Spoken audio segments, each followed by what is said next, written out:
আমি সেই মেয়েটি, সেই মেয়ে যার জন্মের সময় কোনো শাঁখ বাজেনি, জন্ম থেকেই যে জ্যোতিষীর ছকে বন্দী, যার লগ্ন রাশি রাহু কেতুর দিশা খোঁজা হয়েছে না তার নিজের জন্য নয়, তার পিতার জন্য, তার ভাইয়ের জন্য, তার স্বামীর জন্য, তার পুত্রের জন্য।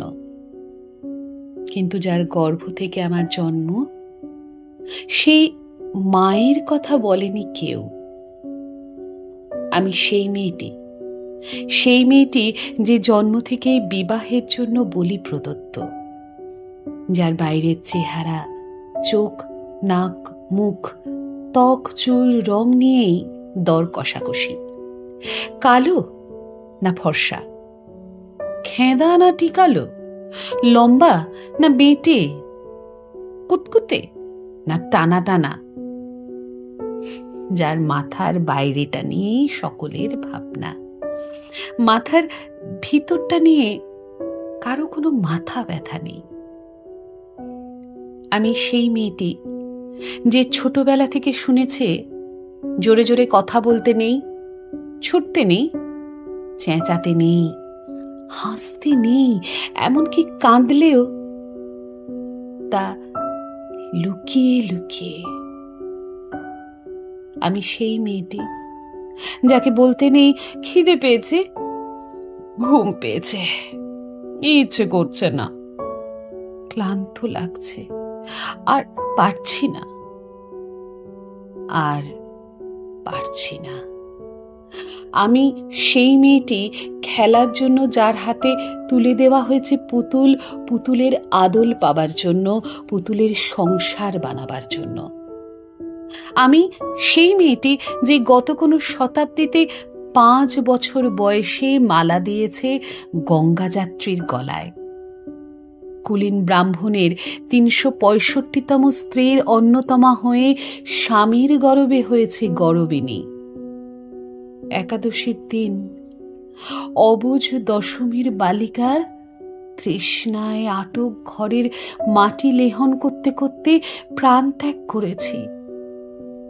সন্তানের পর সন্তান জন্ম দিতে দিতে যন্ত্রণায় মুখ থুবড়ে পড়েছি সূতিকাগারে, জ্বলে পুড়ে মরেছি সতীদাহে। আমি বুঝতে পারিনি যে চাকরির জায়গায় নিজের কাজের কুশলতা দেখাতে নেই।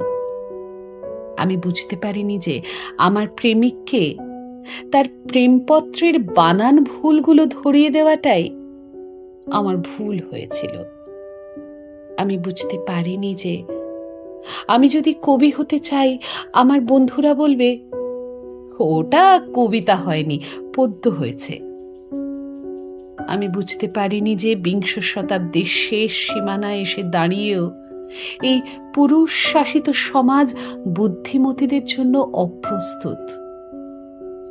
আমি সেই মেয়েটি যে দেখেছে একটি নারী কেমন করে নিছক মেয়ে ছেলে বনে যায়, চরিত্রের উল্টো দিকে হেঁটে যায় সফল স্বামীদের গিন্নিরা, শিক্ষার চেয়ে উজ্জ্বলতা পায় বেনারসি শাড়ির ফুলকি, বুদ্ধির চেয়ে দীপ্তমান হয়ে ওঠে অন্ধকারে হীরা পান্না। আমি সেই মেয়েটি, জানেন, আমি সেই মেয়েটি যে জীবনের কয়েকটি বছর ভুলের পরে ভুল, পুনরূপী ভুল করে চলেছি। অন্ধকারের দিনে ফিরতে পারি না বলেই কি আমি অপমানের জ্বলন্ত কয়লার উপর দিয়ে হেঁটে যেতে চাই দুঃখের দিকে?